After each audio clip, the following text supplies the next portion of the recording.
Hello, my friends. This is Lynda Lippin, and welcome to the Pilates Goddess podcast.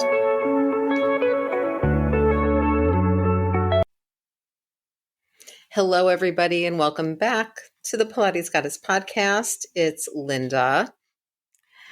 If you read the New York Times, then you probably saw Sunday's cover story of the style section that we're having another Pilates lawsuit. And in fact, you heard it on this podcast a while ago in my interview with Joan Breibart, where we were basically talking about this new lawsuit and how we felt about it and whether we thought that actually fighting it was the best use of our resources in the Pilates community. And as you know, the weeks have gone by and I've read more about the lawsuit and learned more about the lawsuit. And I know all of the players, I think, in the lawsuit. I have some opinions about what's going on. And I'm sure that some of you who are either Pilates clients and have kind of stayed out of the craziness of the Pilates business, or are newer Pilates teachers who don't necessarily know the kind of full history of what's been going on in the Pilates world. I thought I'd talk about that today. So I have been doing Pilates as a client since my end of junior year, beginning of senior year, as an undergraduate at SUNY Purchase. And that would have been around 1986, 87. And then I started teaching Pilates in 1989 in Philadelphia when I was in graduate school getting my PhD in philosophy. So I started teaching Pilates during a time when really one of our biggest issues was just explaining to people what Pilates was, because nobody actually knew what Pilates was. There were precious few media articles or magazine articles, while there were plenty of celebrities doing Pilates. There wasn't social media then. It wasn't all over the place. So you either had proper press placement in a magazine or a well-known newspaper, or you just did local advertising and built your community. So at that time of the late 80s, early 90s, there were maybe 500 Pilates studios in like the entire world. Definitely not more. And even though there were folks who say had, studied more with Ron Fletcher or, folks out in California, or had studied more with Romano, or had studied more with Carolla, or had studied with Kathy, whatever, elder and student of Joseph Pilates they had studied with, everyone had a slightly different style of teaching Pilates. And in those days, we all kind of liked the fact that there were different styles. Not that the systems were completely different. Like everyone still kind of started with footwork and, moved their way through the system as Joe had taught it and outlined it. But sometimes people were coming up with slightly different choreography for rowing exercises, sometimes a little bit of different choreography on the mat or different breathing patterns. As, we started to use more kind of outside tools in the studio and props, therabands, rollers, balls. I remember when the Bozu was invented. I remember when the TRX was invented, as different tools came out, people would adopt them, would sometimes bring them into, the Pilates practice. But, in general, everyone kind of respected each other. There wasn't a huge division you would sort of talk about your history as a teacher in terms of kind of who you mentored with, who taught you, who you taught alongside. We always tried to give everybody credit, and I still do if I use a phrase that I know that I got from another teacher. I always give the teacher credit. I mean, my first Pilates teacher was Steve Giordano, and we were both undergraduates at Purchase at the same time. And I remember Steve always used to say, there were two phrases he used that I always still use. One is, when in doubt, leave it out, which, makes perfect sense when you hear it. That's kind of a great way to figure out how to modify for yourself and your clients. You get to the exercise and you're like, I really don't know if this person should be doing this or if I should be doing this. And then you go, okay, I just doubted it. Let's just move on to the next thing, or, modify it in some way. And the second phrase that Steve used, which is going to sound very nonsensical, but to some of you Pilates folks, it will make sense, is lift up from the underneath, lift up from the under. And he used to use that a lot with bridging. He used to use that a lot with breathing with the bar on the Cadillac. There were a lot of exercises where we used to talk about lifting up from the under. Even standing up tall and straight involved lifting up from the underneath places. So when I use those phrases, I give Steve credit because I would not have those phrases in my head if it had not been for him. But I also have great phrases in my head from more contemporary teachers who I've worked with, physical therapists who I've worked with, personal trainers who I've worked with, all kinds of people. So there was a little bit more of collaboration and kind of mutual respect. Everyone kind of knew each other's names. We all respected that we were kind of the stewards in a way of this body of work, of this system of exercise that not a lot of people knew about or had been exposed to. And we were thrilled to have it and be able to pass it along. In those days, there really weren't any teachers I can remember who only taught mat or only taught reformer or only taught chair. And if they did, that was simply due to circumstance because that was all they had access to, or that's, what they had in their studio. Generally, we all learned full system. We all taught full system, and then we broke it down, when we needed to or wanted to. And then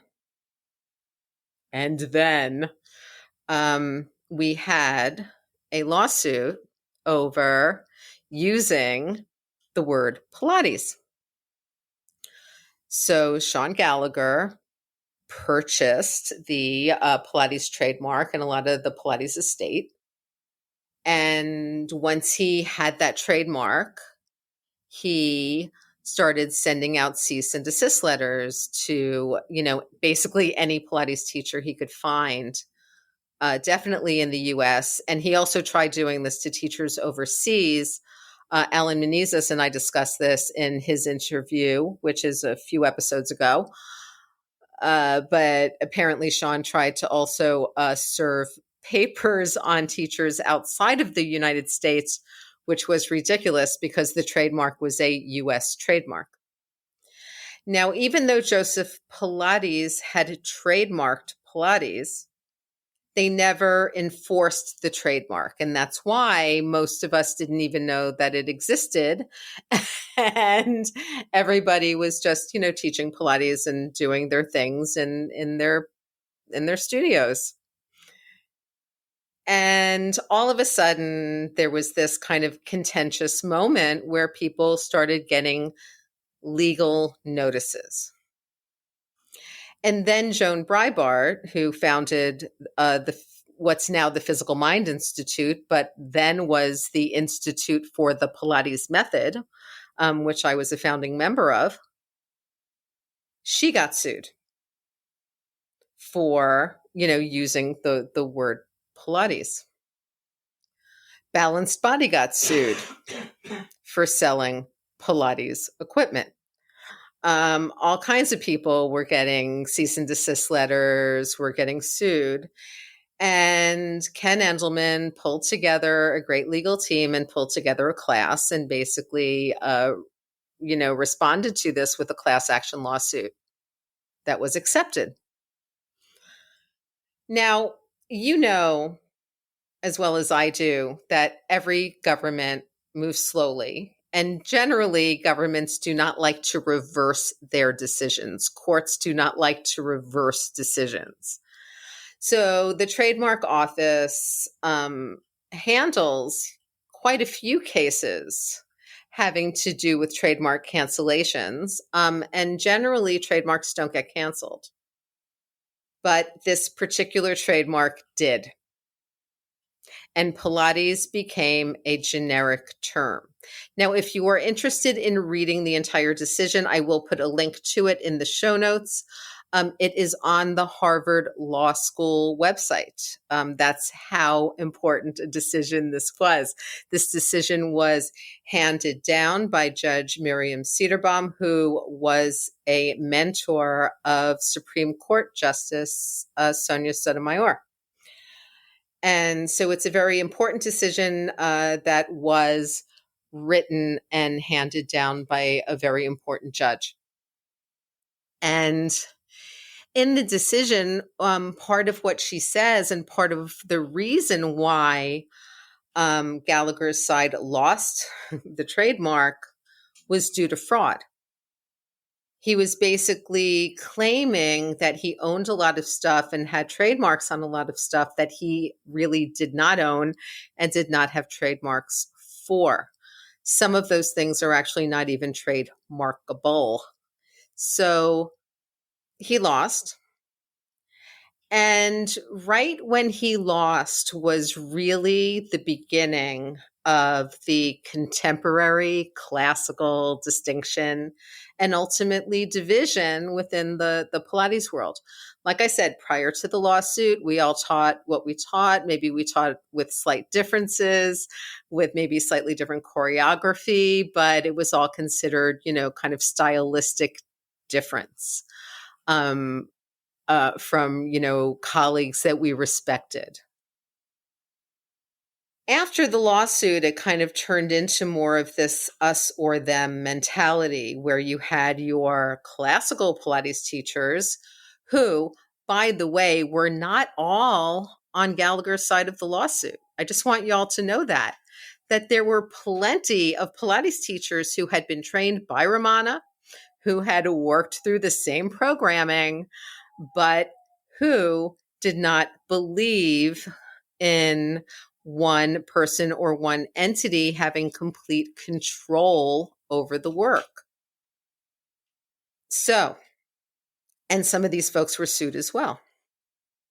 So, fast forward to today, and due to, Pilates being a generic term like yoga or aerobics or, whatever, you could pretty much teach anything and call it Pilates. You can also break up the Pilates system of work and sell it all separately and still call it Pilates. So what I see now is an extraordinarily divided community. And I'm going to give you some examples of that. And I truly, truly believe that this division really started with this lawsuit and is a result of that lawsuit. And I also feel like the current lawsuit, which we'll discuss in a second in this context, is going to make things even worse, actually, for Pilates. So Brené Brown talks a lot about the difference between power with and power over. If you try to communicate with people simply by exerting your authority and telling them what to do because you believe that you hold the power. That's what we call power over. If you approach people because you want them to work with you, because you believe that, having the numbers of great brains thinking at the same time about the same thing could be really helpful for everybody, that's more power with.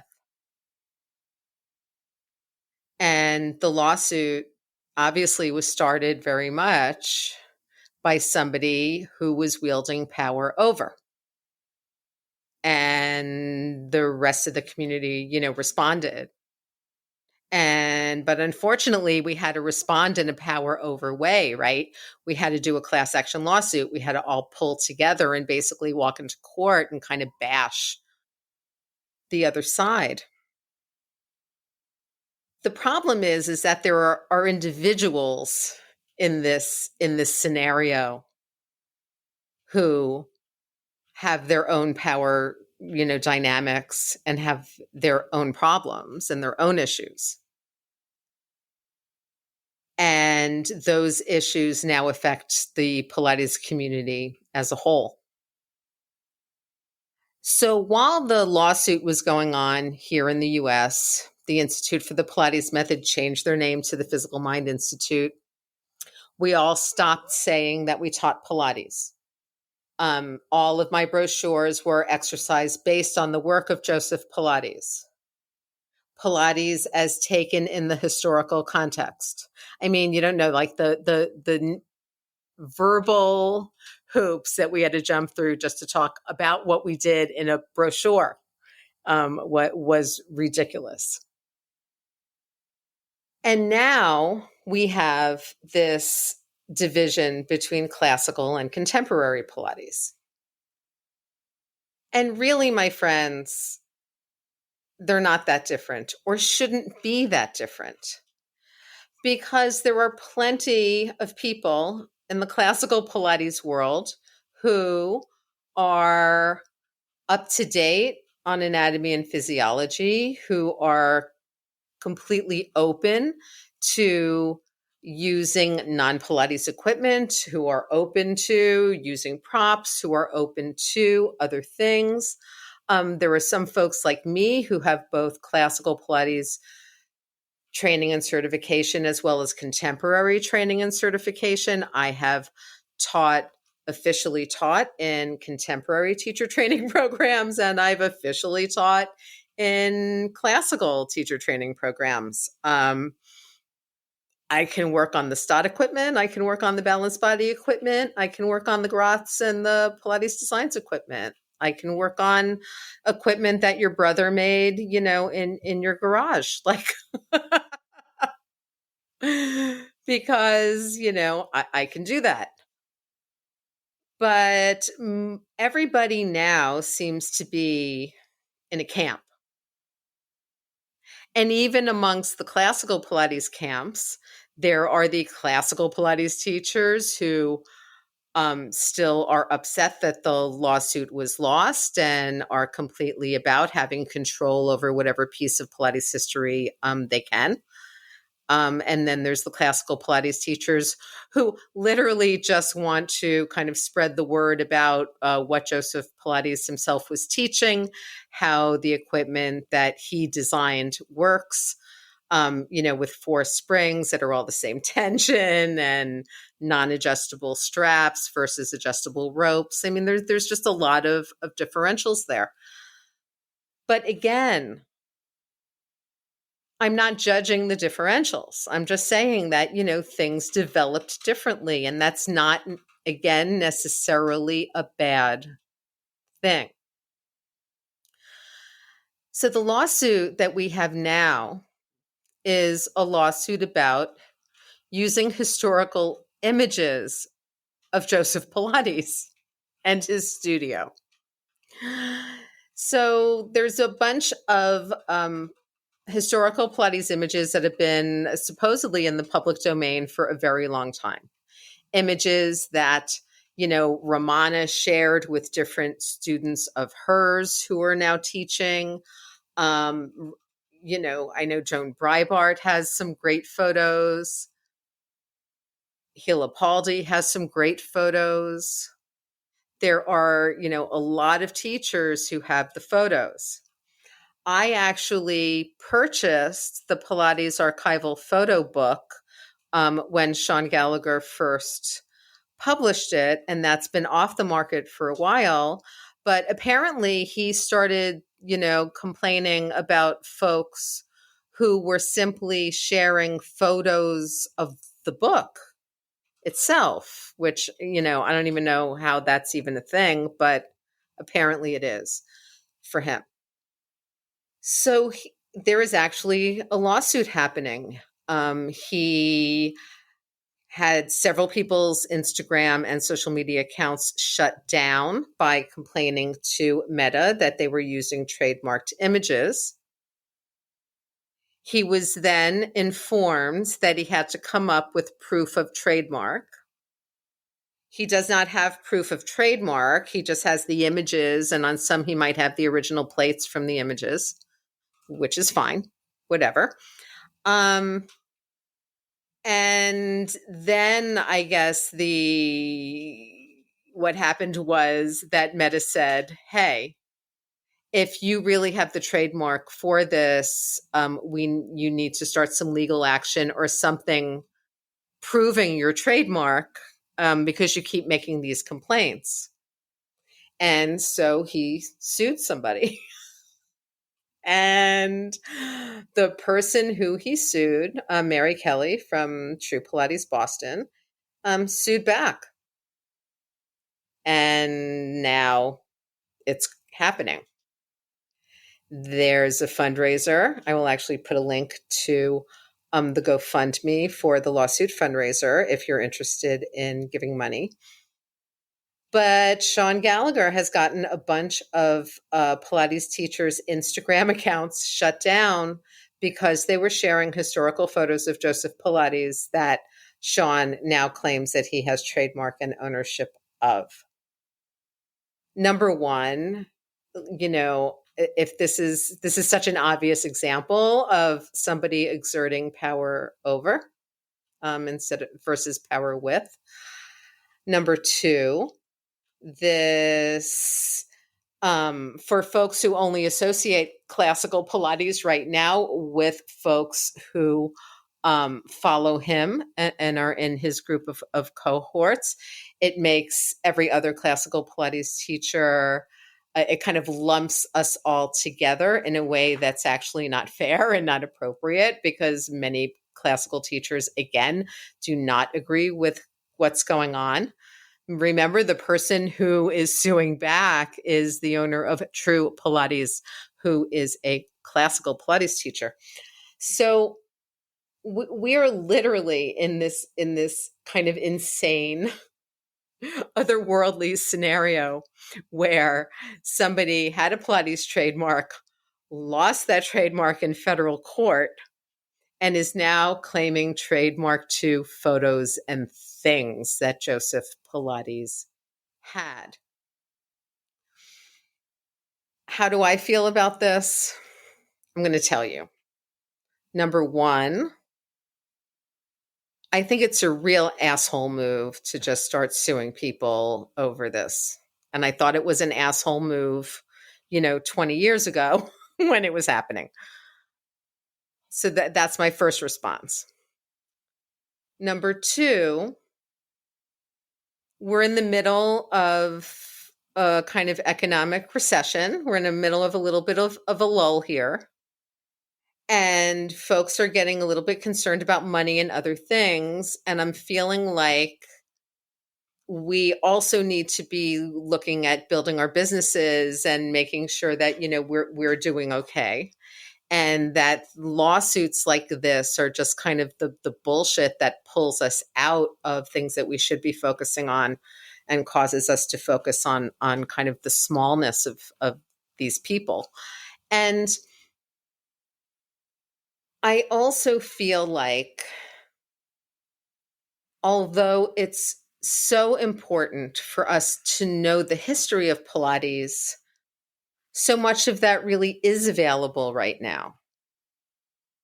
You can go onto Amazon and download Return to Life and Your Health and the books that Joseph Pilates wrote. You can do a web search. You can go onto Chuck Rappaport, IC Rappaport's website. If you look at the photos in the Times, those are Chuck's photos. He was a Time Life photographer, and he is happy to allow people to share his historical photos with attribution. You can also buy prints of Chuck's photos of Joe and Joe teaching and doing and the people in Joe's studio. I feel like this exertion of power over the community is so silly and egregious that while I, in many ways, feel like we should move on, serve ourselves, serve our clients, and just teach good Pilates, part of me also does agree that he needs to be shut down. And there needs to be some final rulings that just say, shut the hell up. You own what you own, but let people run their businesses. And somebody sharing a photo of a book that you published of photos is not a copyright violation. Now, I could be completely wrong about that because I am not a trademark law specialist. But just so we know, the same legal team that argued for the class in the class action lawsuit actually took this one on as well. So Sean Gallagher's attorneys are going to be fighting the same attorneys that they were fighting in the original trademark lawsuit. And these are good lawyers. And obviously they know who they're dealing with and have a good knowledge of the case. So while I'm not giving you any resolution here are the things that I want you to kind of take away from this episode. Okay. Number one, Pilates has a long and varied history. Even the students, the direct students of Joseph Pilates that went out and teach, taught things in different ways and were encouraged to do that by Joe and Clara. Okay. Number two, prior to the trademark lawsuit, there was no huge division between classical and contemporary and all of this other shit that we're dealing with now. People just taught Pilates. And we just had different styles of Pilates. Originally, it was like East Coast, West Coast. But then, it really kind of broke down a little bit into who you mentored with, who had studied with Joe, because they all had, slightly different experiences with him and slightly different life and movement experiences that then they brought to the work that they taught. Okay.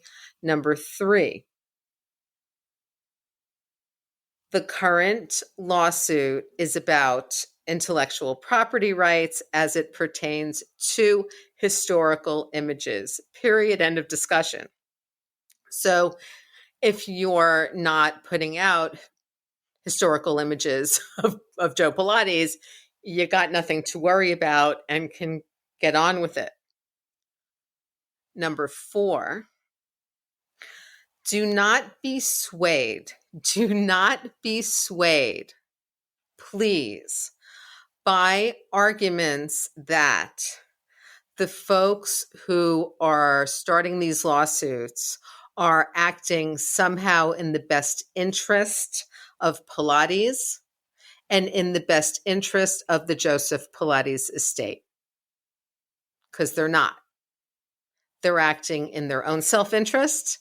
They're acting in their own corporate self-interest, and they are acting in the interest of gaining power over the Pilates community and over the information that members of the Pilates community share online and on social media.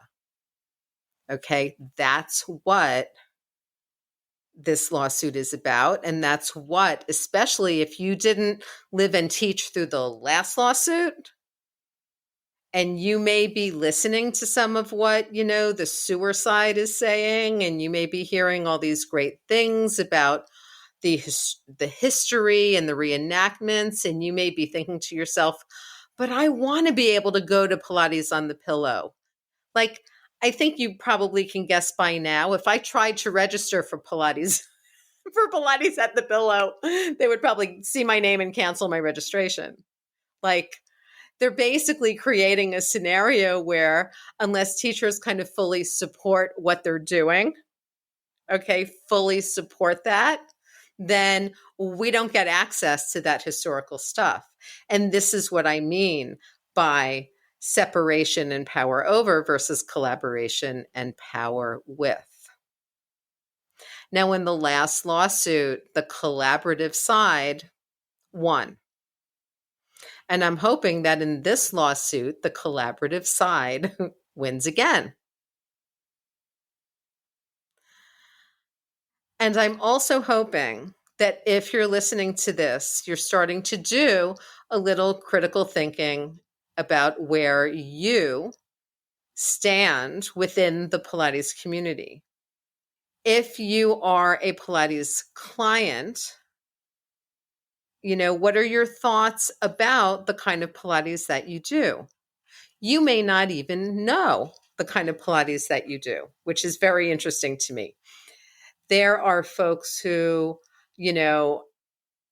have been working on, say, Gratz equipment in a classical studio forever, may not know that they're particularly doing classical Pilates. And then they show up at a hotel or at a resort. They're on a piece of apparatus that's bigger, that has different weight springs, adjustable things that they're not used to being adjustable.